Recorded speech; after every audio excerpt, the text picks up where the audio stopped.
साल है 2025। Space exploration का एक नया दौर शुरू हो रहा है। मानव इतिहास में पहली बार एक प्राइवेट कंपनी ने चांद की सतह पर अपना स्पेसक्राफ्ट लैंड कराया है। ये साइंस फिक्शन नहीं है, ये हकीकत है जो फायरफ्लाई एरोस्पेस और उनके कमाल के ब्लू गोस्ट लूनर लैंडर ने मुमकिन बनाई है। 2 मार्च को 3:30 AM ईस्टर्न टाइम पर पूरी दुनिया ने सांस रोके रखी जब ब्लू गोस्ट ने चांद पर कदम रखा। ये लैंडिंग बरसों की कड़ी मेहनत, लगन और इनोवेशन में अटूट विश्वास का नतीजा है। ये वो पल था जिसने स्पेस एक्सप्लोरेशन की तस्वीर बदल दी, सरकारी प्रोग्राम से प्राइवेट कंपनियों के भविष्य की ओर एक बड़ा बदलाव लाया।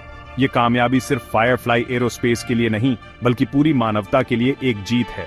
इसने उम्मीद और उत्साह की एक चिंगारी जलाई है, हमें याद दिलाया है कि जो मुमकिन नहीं लगता उसे मुमकिन बनाया जा सकता है। नामुमकिन अब मुमकिन हो गया है। साइंटिफिक खोजों, टेक्नोलॉजी में तरक्की और धरती से परे इंसानों की मौजूदगी के लिए नए रास्ते खोल दिए हैं। ब्लू गोस्ट लूनर लैंडर इंसानी दिमाग और खोज की भावना का एक सबूत है। स्पेस ट्रैवल की मुश्किल हालात और चांद के सख्त मैदान को झेलने के लिए बनाया गया ये लैंडर इंजीनियरिंग का एक अजूबा है। इसमें नए जमाने के इंस्ट्रूमेंट्स, एडवांस्ड कम्युनिकेशन सिस्टम और साइंटिफिक पेलोड्स हैं जो हमारे चांद के राज खोलेंगे। लेकिन ब्लू गोस्ट सिर्फ तारों और धातु का एक ढेर नहीं है। ये उन अनगिनत लोगों के सपनों को दर्शाता है जिन्होंने एक ऐसे भविष्य में यकीन किया जहां स्पेस ट्रैवल एक दूर का सपना नहीं बल्कि हकीकत है। इस मिशन की कामयाबी दुनिया भर के इंजीनियर्स, साइंटिस्ट्स और स्पेस में दिलचस्पी रखने वालों के लिए प्रेरणा की किरण है। ये साबित करती है कि जुनून और मेहनत से कुछ भी मुमकिन है। ब्लू गोस्ट की कामयाब लैंडिंग चांद पर इंसानों की मौजूदगी को हमेशा के लिए कायम रखने की दिशा में एक अहम कदम है। अब प्राइवेट कंपनियां पेलोड्स और आगे चलकर इंसानों को चांद पर भेज सकती हैं। चांद पर घर और रिसर्च स्टेशन बनाने का सपना अब पहले से कहीं ज्यादा करीब है। सोचिए, एक ऐसा भविष्य जहां साइंटिस्ट चांद पर लंबे समय तक रिसर्च कर सकें, उसकी जमीन, उसके पतले वायुमंडल और प्राचीन जीवन के निशान ढूंढ सकें। सोचिए, इंजीनियर्स चांद पर पहली बस्तियां बना रहे हैं, घरों, लैबोरेटरीज और यहां तक कि खाने के लिए ग्रीन हाउस के साथ। ब्लू गोस्ट मिशन हमें इस सपने को हकीकत बनाने के एक कदम और करीब लाता है। सेक्शन 4, चांद पर खोज का एक नया युग।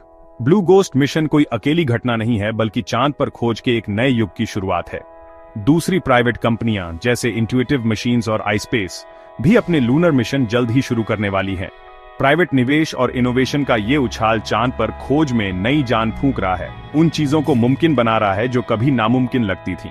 नासा जैसी सरकारी एजेंसियां स्पेस एक्सप्लोरेशन में अहम भूमिका निभाती रहेंगी, लेकिन प्राइवेट कंपनियां भी मुख्य खिलाड़ी बनकर उभर रही हैं, कीमतें कम कर रही हैं, इनोवेशन को बढ़ावा दे रही हैं और खोज के नए रास्ते खोल रही हैं। सरकारी और प्राइवेट कंपनियों का ये तालमेल चांद और ब्रह्मांड में हमारी जगह के बारे में हमारी समझ को और तेज करेगा।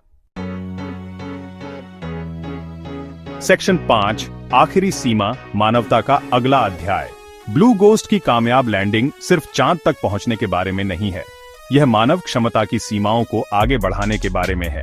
यह अगली पीढ़ी के खोजकर्ताओं, सपने देखने वालों और इनोवेटर्स को सितारों तक पहुंचने के लिए प्रेरित करने के बारे में है। यह जानने के बारे में है कि हम अपने ग्रह की सीमाओं से बंधे नहीं हैं, बल्कि एक विशाल और अद्भुत ब्रह्मांड के नागरिक हैं जिसका पता लगाया जाना बाकी है।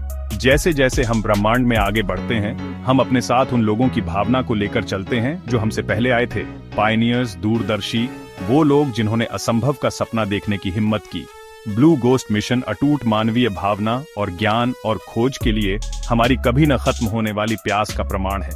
यह एक याद दिलाता है कि आखिरी सीमा कोई जगह नहीं है, बल्कि मन की एक स्थिति है, और सबसे बड़ा रोमांच वह है जिसकी हमने कल्पना भी शुरू नहीं की है।